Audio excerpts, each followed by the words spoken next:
মানুষ হয়ে মানুষের চোখে জল দেখলে কি হয়? আপনি কি এটা বলতে পারেন যে একটা মানুষ আপনার সামনে দাঁড়িয়ে দাঁড়িয়ে বুক চাপড়ে কাঁদছে আর আপনি হাউ হাউ করে হাসবেন? হতে পারে না।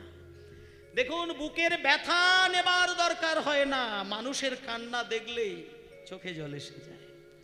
অক্রূরকে বুঝিয়ে দিলেন বসুদেব, অক্রূর, যখন কৃষ্ণকে তুমি রথে তুলবে, মাথা নিচু করে তুলবে, বেরিয়ে আসবে, কারোর দিকে তাকাবে না।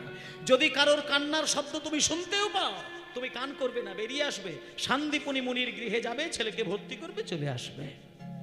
কি অপূর্ব জায়গা! আপনারা শুধু মন দিয়ে ধ্যান দিয়ে শুনবেন, আর কিছুক্ষণ বাকি রয়েছে। এই যে মা, যখন অক্রূর এসে বৃন্দাবনে ঠেকলো, দেখলো ছেলেরা কি সুন্দর খেলা খেলছে, কি সুন্দর খেলা খেলছে, কি সুন্দর খেলা খেলছে। ব্রজরাখা